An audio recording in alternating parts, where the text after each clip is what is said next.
बैद्यनाथ की कहानी दिवाकर रौनियार की जुबानी देवताओं का घर, जिसे देवघर कहते हैं। आइए उनके बारे में जानते हैं। बैद्यनाथ मंदिर का उल्लेख कई प्राचीन ग्रंथों के साथ साथ वर्तमान गाथाओं में भी मिलता है।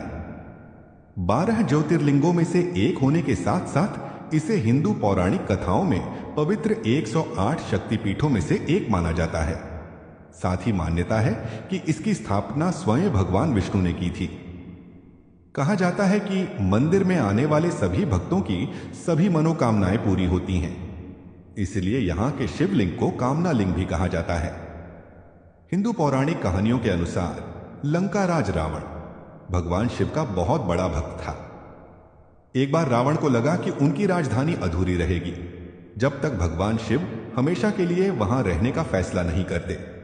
इसलिए वह भगवान को प्रभावित करने के लिए हिमालय गए और एक के बाद एक अपने सिर चढ़ाने लगे। जब वे अपना 10वां सिर काटने वाले थे, तब शिवजी रावण से प्रसन्न होकर धरती पर अवतरित हुए और रावण को ठीक किया। यहां शिवजी ने चिकित्सक जैसा काम किया, इसलिए उन्हें वैद्य कहा जाता है। वैद्य मतलब चिकित्सक, और इसलिए मंदिर का नाम बैद्यनाथ मंदिर पड़ा। फिर उन्होंने रावण को वरदान दिया कि वे जो चाहे मांग सकता है।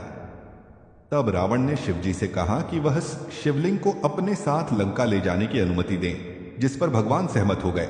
लेकिन शिवजी ने एक शर्त रखी।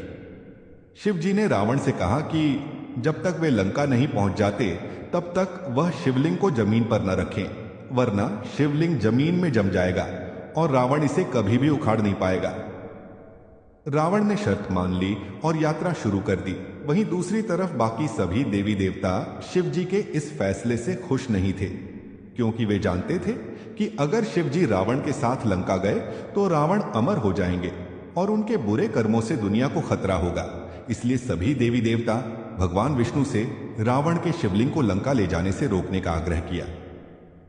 तब श्री हरि विष्णु ने वरुण देव को आचमन के जरिए रावण के पेट में घुसने को कहा।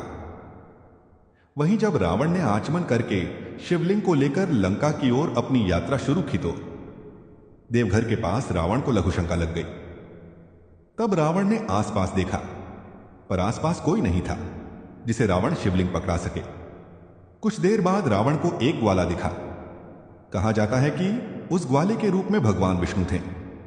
रावण ने ग्वाले से कहा कि वह शिवलिंग को तब तक पकड़ कर रखें जब तक रावण लघुशंका से वापस न आ जाए। साथ ही साथ रावण ने यह भी कहा कि वह शिवलिंग को गलती से भी जमीन पर न रखें। जब रावण लघुशंका करने गया तो लघुशंका से एक तालाब बन गया, लेकिन रावण की लघुशंका खत्म नहीं हुई। दूसरी तरफ ग्वाले ने रावण से कहा कि बहुत देर हो गई है और अब वह शिवलिंग उठाए खड़ा नहीं रह सकता। ग्वाले ने शिवलिंग को जमीन पर रख दिया। वहीं शिवलिंग के जमीन पर रखते ही रावण की लघुशंका भी खत्म हो गई। जब रावण लौट कर आया तो उसने बहुत कोशिश की, लेकिन शिवलिंग को उठा नहीं पाया। तब उसे भगवान की लीला समझ में आ गई। इसके बाद रावण क्रोधित हो गया और शिवलिंग पर अंगूठा दबाकर वहां से चला गया। रावण ने शिवलिंग को क्षतिग्रस्त कर दिया। फिर सभी देवी देवताओं ने धरती पर आकर शिवलिंग की स्थापना की। बता दें, मंदिर परिसर में एक तालाब है जिसे वह स्थान माना जाता है जहां रावण ने लघुशंका की थी।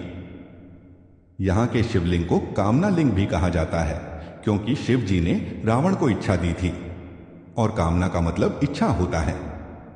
बैद्यनाथ धाम भारत का इकलौता स्थान है जो ज्योतिर्लिंग और शक्तिपीठ दोनों है।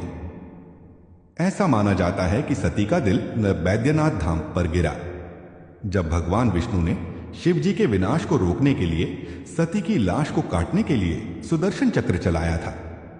माता पार्वती का मंदिर शिवजी के मुख्य मंदिर के बगल में है, जो लाल धागे से बंधा है। मंदिर 3 भागों में बटा हुआ है: प्रवेश द्वार, मध्य भाग और मुख्य मंदिर। मंदिर 72 फीट ऊंचा है, जिसका मुख पूर्व की तरफ है और कमल जैसा दिखता है। मंदिर के ऊपर 3 सोने के बर्तन हैं, जो गिद्धौर के महाराजा राजा पूरन सिंह द्वारा दान किए गए थे। वहीं जहाजों के साथ एक पंचसुला है जो त्रिशूल के आकार में है। इसके अलावा एक 8 पंखुड़ियों वाला कमल का रत्न है, जिसे चंद्रकांता मणि के नाम से जाना जाता है।